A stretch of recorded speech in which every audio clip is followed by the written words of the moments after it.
श्री स्वामी समर्थ. जय जय स्वामी समर्थ. नमस्कार मैत्रिणींनो, स्वागत आहे तुम्हा सर्वांचं पुन्हा एकदा माझ्या या नवीन व्हिडिओमध्ये. तर येत्या 17 मेपासून म्हणजेच रविवारपासून अधिक मास म्हणजेच ज्याला आपण धोंड्याचा महिना म्हणतो तर तो सुरू होत आहे आणि तो 15 जूनच्या दिवशी म्हणजे 15 जून रोजी म्हणजेच सोमवारच्या दिवशी या अधिक महिन्याची समाप्तीही होणार आहे. या अधिक महिन्यात भगवान श्रीहरी विष्णूंच्या उपासनेला सेवेला विशेष असं महत्त्व आहे. ओम नमो भगवते वासुदेवाय नमः या मंत्राचा जर आपण नित्यनेमाने जप केला तर आपल्याला मानसिक शांती आणि पुण्यफळाची प्राप्ती होत असते आणि म्हणूनच संपूर्ण महिन्यामध्ये आपण या मंत्राचा जास्तीत जास्त होता होईल एवढा जप करावा, त्यांची सेवा करावी. दानधर्म करणं, त्यासोबतच दीपदान करणं हे देखील या महिन्यात खूप शुभ मानलं गेलं आहे. भगवत कथेचं पठण करावं, यामुळे आपली आध्यात्मिक प्रगती होते. या महिन्यामध्ये पवित्र नद्यांमध्ये स्नान करणं खूप शुभ आणि लाभदायी मानलं गेलं आहे. या महिन्यात केलेली कोणतीही सेवा आपल्याला अधिक पुण्यफळाची प्राप्ती करून देत असते. हा अधिक मास, अधिक महिना, मलमास, खरमास, त्यासोबतच पुरुषोत्तम मास, धोंड्याचा महिना किंवा धोंडा म्हणून देखील ओळखला जातो. अधिक महिना हा 3 वर्षातून एकदाच येतो. हा अत्यंत शुभ काळ मानला गेला आहे आणि म्हणूनच या शुभ काळात काही महत्त्वाची कामे, महत्त्वाच्या गोष्टी आवर्जून केल्या जात असतात, ज्या आपण फक्त 3 वर्षातून एकदाच करू शकतो. आणि त्यातीलच एक महत्त्वाची गोष्ट म्हणजे अधिक महिन्यात मुलींनी भरवायची असते ती म्हणजे आपल्या आईची ओटी. आणि ही भरली जाणारी आईची ओटी कधी व का भरावी? आई नसेल तर ओटी कोणाची भरावी? किंवा आई आहे पण ती विधवा आहे, तर अशा परिस्थितीत मुलीनं आपल्या आईची ओटी भरावी का? त्यासोबतच ओटीमध्ये कोणत्या वस्तू असायला हव्यात? चुकूनही या 2 वस्तू ओटीमध्ये अजिबात घालू नका. या वस्तू कोणत्या आहेत याची संपूर्ण माहिती आपण आज या व्हिडिओमध्ये पाहणार आहोत. त्यामुळे तुम्ही हा व्हिडिओ कुठेही स्किप करू नका, म्हणजे योग्य ती संपूर्ण माहिती तुम्हाला मिळून जाईल. आणि चॅनलवर नवीन आला असाल, पहिल्यांदाच भेट दिली असेल तर प्लीज चॅनलला सबस्क्राईब करा, म्हणजे माझे नवनवीन व्हिडिओ तुम्हाला पाहायला मिळतील. चला तर मग अशा नवीन सुंदर व्हिडिओला सुरुवात करूया. तर अधिक महिना हा जो आहे तर तो सेवेसाठी, उपासनेसाठी भगवान श्रीहरी विष्णूंच्या किंवा दानधर्म हे सर्व कामं करण्यासाठी तर अतिशय शुभ असतोच. अधिक महिन्यात फक्त लेकीचा आणि जावयाचा मानपान केला जात नाही, तर आईची देखील या अधिक महिन्यात ओटी भरण्याला सुद्धा खूप मोठं धार्मिक आणि पौराणिक महत्त्व आहे. ज्या आईनं आपल्याला जन्म देऊन लहानाचं मोठं केलं, जिच्या अंगाखंद्यावरती आपण खेळलो, जिच्यामुळं आपण हे जग, सृष्टी पाहत आहोत, वैभव ऐश्वर्य अनुभवत आहोत, जिच्यामुळे आज आपण आहोत, त्या आईची कृतज्ञता व्यक्त करण्यासाठी या अधिक महिन्यामध्ये आईची ओटी जी आहे तर ती भरली जात असते. त्याच आईची ओटी अधिक महिन्यात कशी भरावी? आईची ओटी अधिक महिन्यात भरल्यानं सर्व समस्या, अडचणी दूर होतात, आपल्याला पुण्यफळाची प्राप्ती होत असते. आपल्या हिंदू धर्मात प्रत्येक वार, महिना आणि तिथी ही खूप महत्त्वाची आहे. आता प्रत्येक तिथी, महिना हा वेगवेगळ्या देवतेला समर्पित असतो आणि त्याचप्रमाणे हा धोंड्याचा महिना किंवा अधिक मास भगवान श्रीहरी विष्णूंना समर्पित केला जातो. तर हा दर 3 वर्षांनी येणारा हा अधिक महिना खूप पवित्र मानला गेला आहे. तर हा 3च वर्षांनी का येतो? तर आपलं पंचांग हे सौरवर्ष आणि चंद्रवर्ष यावरती असतं. चंद्रवर्ष हे बघा साधारणपणे 354 दिवसांचं असतं, तर सौरवर्ष जे आहे तर 365 दिवसांचं असतं. आणि या दोन्हीत जवळपास 11 दिवसांचा फरक पडतो आणि हा फरक पुढे जाऊन 3 वर्षात जवळजवळ 1 महिना एवढा होत जातो. आणि हा तर फरक भरून काढण्यासाठी मराठी महिन्यात एक अतिरिक्त महिना जोडला जातो आणि तो म्हणजे अधिक मास किंवा ज्याला आपण धोंड्याचा महिना असं म्हणतो. आणि त्याचप्रमाणे 3 वर्षांनी येणारा हा अधिक महिना यावर्षी म्हणजेच 2026मध्ये आलेला आहे. आणि यापूर्वी हा धोंड्याचा महिना 2023मध्ये आला होता.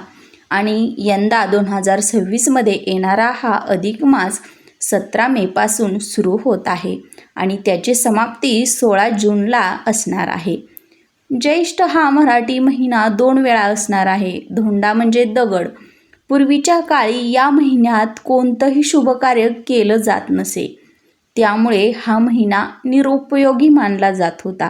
पण भगवान श्री हरिविष्णूंनी या महिन्याला आपलं स्वतःचं नाव देऊन या महिन्याचं महत्त्व वाढवलं आणि पुढे जाऊन हा पुरुषोत्तम मास म्हणून ओळखला जाऊ लागला. हा महिना सेवा उपासना करण्यासाठी खूप महत्त्वाचा मानला जातो. हा अधिक मास भगवान श्री हरिविष्णूंना समर्पित आहे.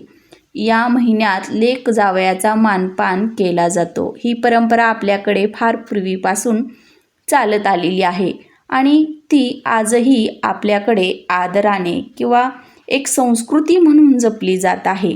लेकीला आणि जावयाला लक्ष्मीनारायणाचा जोडा मानून त्यांना वाण जे आहे किंवा धोंडदान जे आहे तर ते या अधिक महिन्यामध्ये केलं जात असतं. त्याचबरोबर या अधिक महिन्यात आईची सुद्धा ओटी भरली जाते. या महिन्यात आईची ओटी भरणं हे अत्यंत शुभ आणि फलदायी मानलं गेलं आहे. या अधिक महिन्यात आईची ओटी का भरावी तर यामागे खूप धार्मिक आणि पौराणिक असं महत्त्व देखील सांगितलं जातं. आपल्या आयुष्यात आपल्या आईचं स्थान हे खूप मोठं आहे.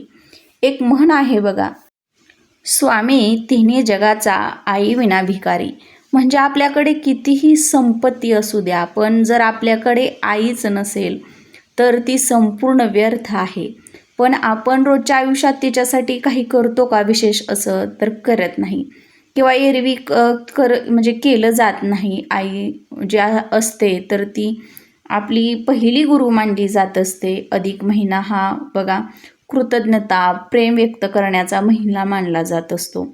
आणि म्हणूनच जर मुलीनं या अधिक महिन्यात आपल्या आईची ओटी भरून तिचा आदर सन्मान ऋण व्यक्त करायचा असतो. म्हणूनच शास्त्रात असं सांगितलं जातं की या अधिक महिन्यात आईला दिलेलं दान ओटी सन्मान हा थेट भगवंतापर्यंत पोहोचत असतो. आईला दीर्घायुष्य लाभावं, ती सदा निरोगी आणि सुखी राहावी, पुढे जाऊन पुढच्या जन्मीसुद्धा आपल्याला अशीच आई मिळावी अशी प्रार्थना करणे ही भावना देखील खूप शुद्ध आणि पवित्र आहे.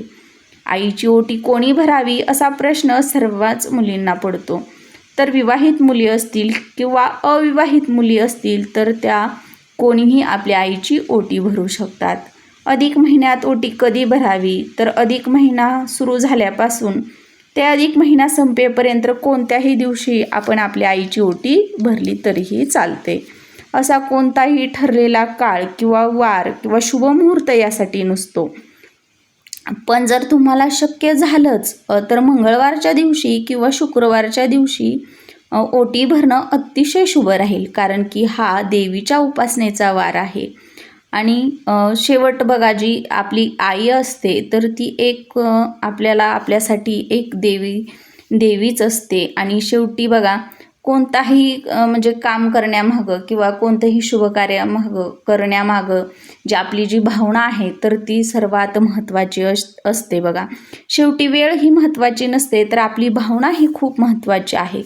ओटीत कोणत्या महत्त्वाच्या वस्तू असायला हव्यात तर कोणत्या वस्तूंनी आईची ओटी भरावी, पारंपरिक पद्धतीनं ओटी कशी भरावी ते पाहूयात किंवा याविषयीची माहिती आपण जाणून घेऊयात. जर आई आपली साडी घालत असेल, सहावारी असेल किंवा नऊवारी असेल तर तशी तुम्ही साडी एक छानशी साडी घ्या, सहावारी घ्या किंवा नऊवारी घ्या. ज्या पद्धतीची तुमची आई साडी नेसत असेल तर तशा पद्धतीची साडी घ्या. किंवा जर तुम्हाला साडी घेणं शक्य नसेल तर एखादा छानसा असा सुती ब्लाऊज पीस घ्या.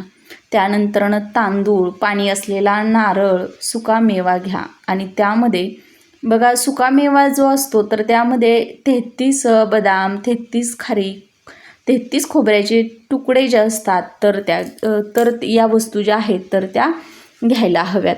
कारण की या अधिक महिन्यामध्ये 33 या अंकाला विशेष असं महत्त्व आहे. म्हणून आपल्याला 33च्या पटीमध्ये दान करायचं असतं.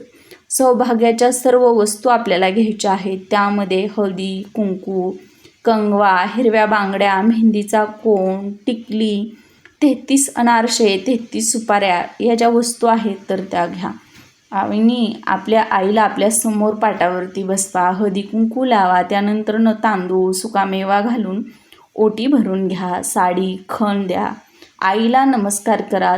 या महिन्यामध्ये बघा 33 अंकाला विशेष असं महत्त्व आहे. या आपण बघा ज्या सौभाग्याच्या वस्तू असतात तर त्यामध्ये अनेक प्रकारच्या वस्तू या मोडतात. त्यामध्ये आपण साडी पिन किंवा दुसऱ्या वेगवेगळ्या काही वस्तू असतात तर त्या देत असतो. तर त्यामध्ये आपण टोकदार किंवा धारदार ज्या वस्तू आहेत तर त्या चुकूनही देऊ नका. आणि आईला कोणती वस्तू आवर्जून द्यायची आहे तर आईला आपल्याला गजरा किंवा वेणी जी असते तर ती आवर्जून द्यायची आहे. किंवा आपल्या आईला हिरव्या रंगाच्या बांगड्या भरा किंवा बांगड्या भरण्यासाठी पैसे द्या. आई नसेल तर काय करावं बघा. आई नसेल तर तुम्ही तुमची चुलती किंवा मावशी या ज्या आहेत तर त्यांचीसुद्धा ओटी भरली तरी देखील चालते, कारण की त्या देखील आई समान असतात. आता बघा आई आहे पण विधवा असेल तर काय करावं. तर आपण आईला साडी चोळी तर घेऊ शकतो. हिरव्या रंगाच्या बांगड्या सोडून आपण कोणत्याही दुसऱ्या रंगाच्या बांगड्या ज्या आहेत तर त्या आईला भेट देऊ शकतो. तर किंवा आपण इतर कोणतीही वस्तू जी आहे तर ती अधिक महिन्यामध्ये आईला भेट म्हणून देऊ शकतो. फक्त आपल्याला आईची ओटी भरता येणार नाही, पण आपण साडी चोळी तर ही आईला घेऊ शकतो. आता बघा अधिक महिन्यामध्ये ज्या मुली असतात तर त्या जोडवी बदलत असतात. एरवी कोणतीही सुवासिनी स्त्री बघा आवर्जून जोडवी करण्यासाठी जात नाही. आणि अधिक महिना आला की बऱ्याच स्त्रिया आपली जुनी जोडवी मोडून त्यामध्ये भर घालून नवीन जोडवी करत असतात. तर जी जोडवी जो दागिना आहे तर तो एक सौभाग्याचा दागिना आहे. तर तो पायामध्ये घातल्यामुळे आपलं शारीरिक संतुलन जे आहे तर ते राखलं जात असतं. आणि म्हणूनच ही जी जोडवी आहे तर ती पायामध्ये घातली जात असतात. एक सौभाग्याची खूण म्हणून किंवा निशाणी म्हणून ज्या स्त्रिया आहेत सौभाग्यवती तर ती जोडवी घालत असतात. आणि अधिक महिन्यामध्ये जोडवी खरेदी करण्याची जी स्त्रियांची संख्या आहे किंवा स्त्रिया आवडीनं या अधिक महिन्यामध्ये जोडवी करत असतात आणि जुनी जोडवी देऊन त्यामध्ये भर घालून नवीन जोडवी खरेदी करत असतात. तर ही जी जोडवी आहे तर त्या करताना काही चुका आपल्याला टाळायच्या आहेत. जोडवी जी आहे तर ती कधीही सैलसर घेऊ नये, ती घट्ट अशी घ्यावीत. जोडवी घेताना आपल्याला चांदीचीच जोडवी जी आहे तर ती आपल्या पायामध्ये घालायची असतात. चांदी ही आपल्या शरीरातील उष्णता कमी करण्याचं काम करत असतात. आणि बोटामध्ये जोडवी घातल्यामुळं आपल्या नसा ज्या असतात तर त्या दबल्या जात असतात आणि त्यामुळे आपलं शरीराची जी शक्ती आहे, जी एक प्रकारची शरीरामध्ये ऊर्जा निर्माण होत असते. आणि म्हणूनच पायामध्ये जी जोडवी आहे तर ती घालताना नेहमी चांदीचीच घालावी. इतर कोणत्याही धातूची जी जोडवी आहे तर ती चुकूनही आपल्या पायामध्ये कधीही घालू नयेत. जोडवी सैलसर नसावीत, घट्टसर अशी जोडवी आपण आपल्याला अधिक महिन्यामध्ये करून पायामध्ये घालायचे आहेत. व्हिडिओ आवडल्यास लाईक करा, शेअर करा आणि चॅनलवर नवीन असाल तर प्लीज चॅनलला सबस्क्राईब करा.